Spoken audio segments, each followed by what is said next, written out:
stuff I can remember even then of all the things that he did, and he would tell us these, certain stories he would tell us, and I kind of mentioned some of the things, a while back where he was when he needed to, um, he knew how to act, he knew how to do what he needed to do to get something done.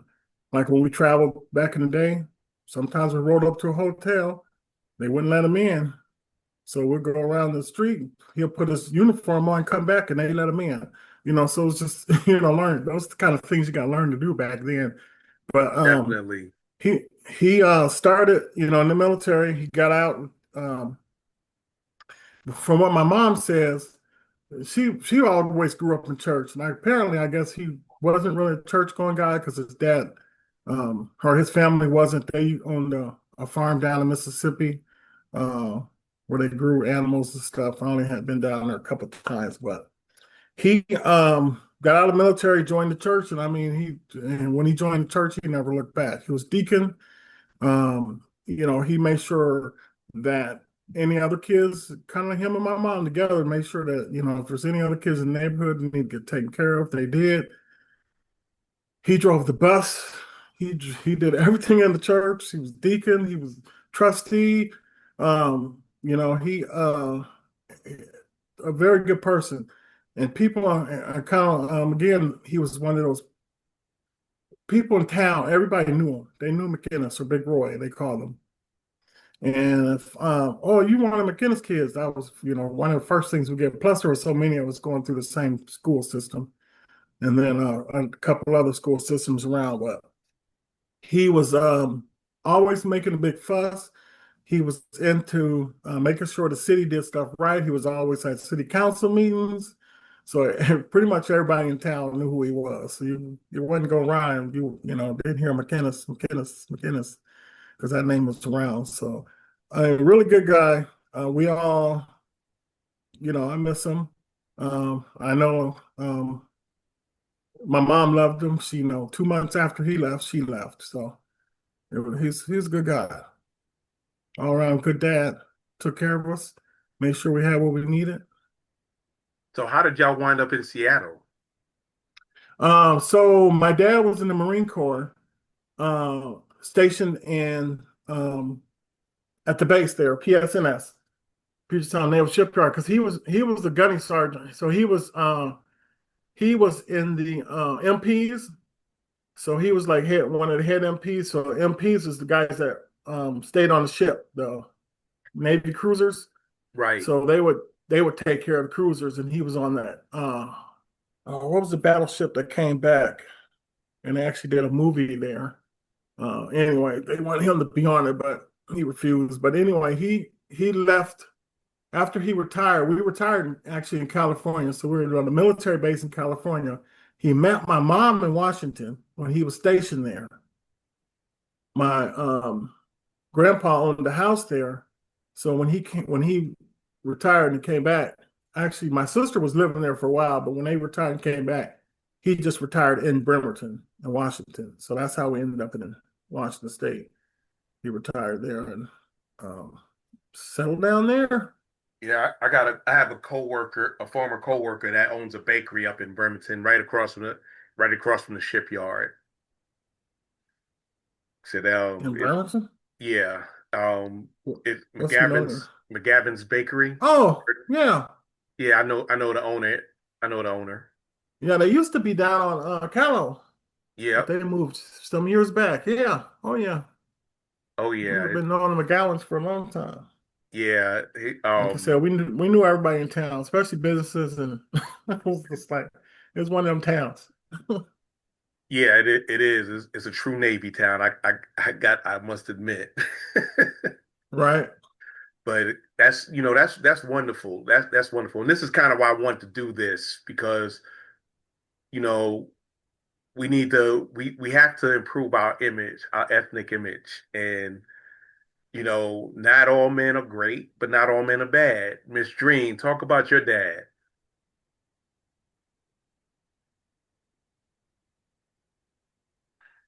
All right. Well, perfect because I just got in the house. My dad, wow. I feel like I'm lucky because my dad is still here. So that's a good thing. My dad is definitely like a hardworking. He's a typical Jamaican, unfortunately, quote unquote stereotype dad. He will be the one with that'll have 50 million jobs.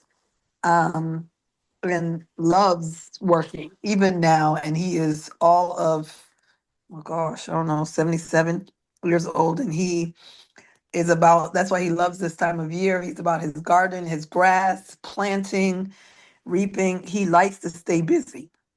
He does not like to sit still. And it can make it interesting dealing with him, but he's always moving or thinking of what he wants to do next. Um, he definitely has greatly impacted and influenced me, just making like that's why I'm the fix it and the do it all. Like I want to like do all the things. He had daughters, so he definitely endeared us into like that strong woman having your own type of mentality. But um he's just I think he's an all-around guy. He's like a dad. He's definitely a nurturer. So I feel like my dad is kind of like a lot of people's dads that takes care of everyone's children and not just his own.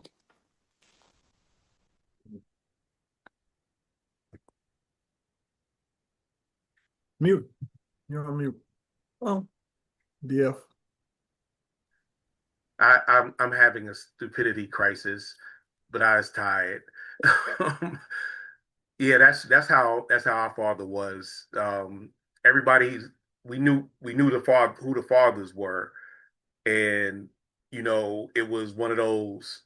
If they talked to you, you was like yes sir, no sir, and it was not. Go ahead, Dabs.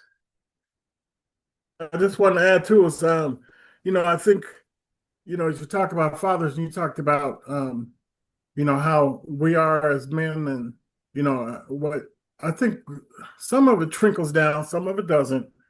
Unfortunately, like you said, the being a good father, I think I've been pretty much an excellent father.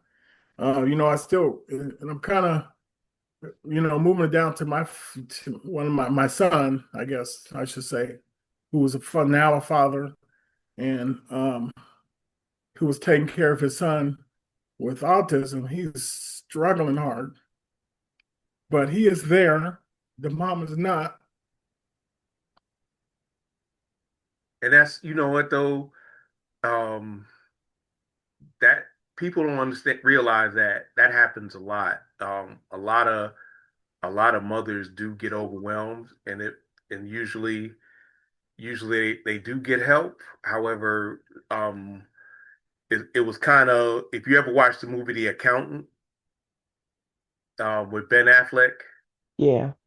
and he was on the spectrum, and his mother left him and his little brother, and the dad was all about, he was a military guy, so he was in the tough love, like, you got to take care of yourself, and they both wound up being basically sociopaths and contract killers.